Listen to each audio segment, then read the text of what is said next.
I'm Dr. Zac Seidler. I am the Global Director of Research at Movember and an Associate Professor at Orygen at the University of Melbourne, and I'm also a practicing clinical psychologist who specialises in men's mental health.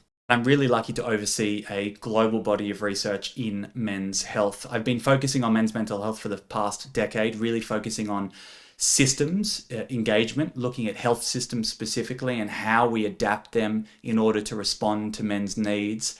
And over time, that's really expanded now, whereby my research team is looking at all of the places and spaces that men show up. We're looking at social media. We're looking at how men are engaging in social media.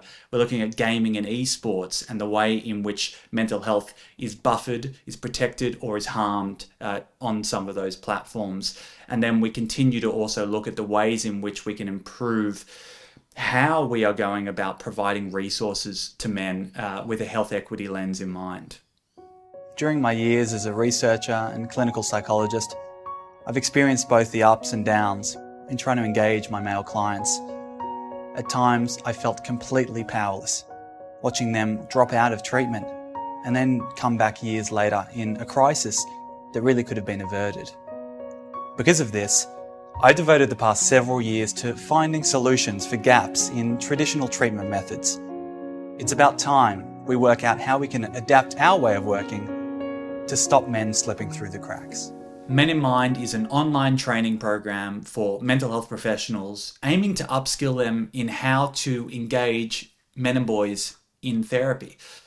It was really born out of a body of work that I led over a number of years, really focusing in on the fact that many clinicians struggled to connect with their male clients. They struggled to keep them engaged, and retention rates and dropout rates are really problematic. And so what we saw over time was that clinicians were crying out for training. They wanted to find a way to upskill in competence and confidence when it came to understanding the ways that male depression look in therapy, the way in which to screen, recognize, and respond to things like male suicide, and to feel empowered in the room to make clear that they have the ability to actually offer best practice, evidence-based therapy for guys. And so our research is really looking at quantifying what those challenges were.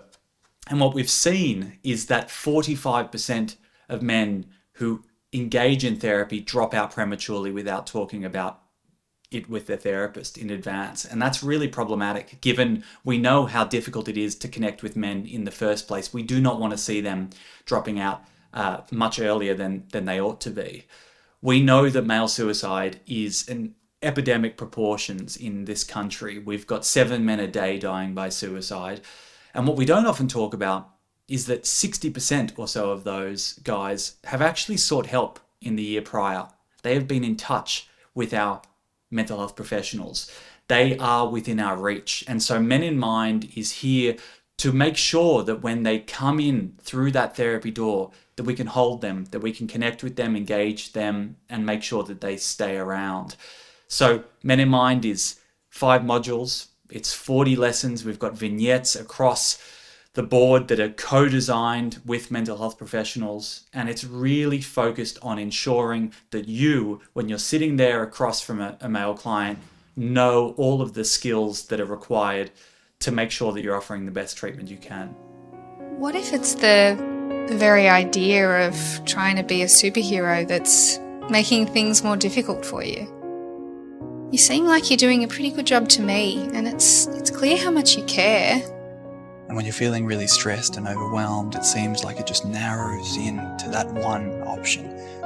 So what we want to do here is open that back up. It's for my grandkids. I got to get out of this mood so I can spend more quality time with them. I know what that's like. How could you have any idea what that's like? They're embarrassed by me. I know it. There's nothing more to it. I'm burning up inside that she made me come when she's the one with the problem. Truth is, I'm lonely. I'm going to have to push through my own discomfort here and just ask. Were you thinking of killing yourself with the noose, Justin? There's a really strong belief that men don't seek help. It's this overarching narrative that exists within our culture, and what we know at Movember is that that's just not true. In fact, we are having so many more men reaching out for support, and they're actually not being met with clinical services that respond to them effectively. That's where Men in Mind was born from. It's the hypothesis, in fact, that way more men are reaching out for support than we ever thought, and we need to make sure that services are adapting to their needs, are actually understanding what they require and being sensitized to that. We ran a world first RCT, a randomized controlled trial. This hasn't happened in the space when we're looking at mental health practitioner training on how to engage men. We had 587 practitioners across Australia take part in the trial. They were split into a control group, a waitlist control group, and an active, intervention group. What we found through Men in Mind is that after taking the training, what we found is that those led to 82% confidence rates after the fact. Over time, the intervention group really found significant improvements in their self-efficacy, in their belief that they can confidently and competently engage with men in treatment. And we found at 3-month follow-up, and we've now just finished a 1-year follow-up as well, those results are maintained. So we're really, really happy about the way in which Men in Mind can be implemented and integrated into mental health practitioners' everyday practice.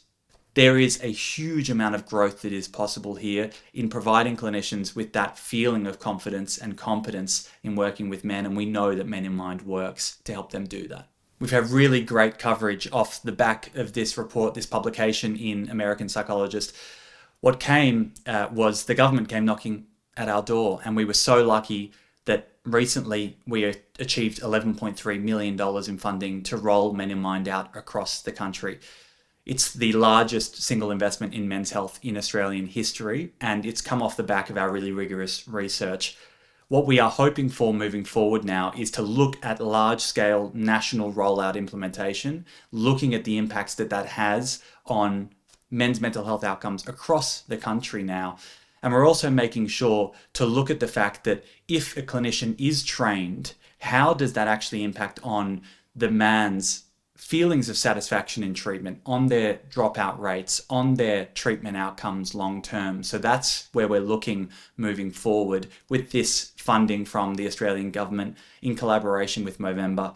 We're also really excited to be expanding into other countries. We're going to be looking at piloting in Ireland and the UK, and also moving into Canada in due course. So there's a lot of really exciting opportunities for Men in Mind coming up.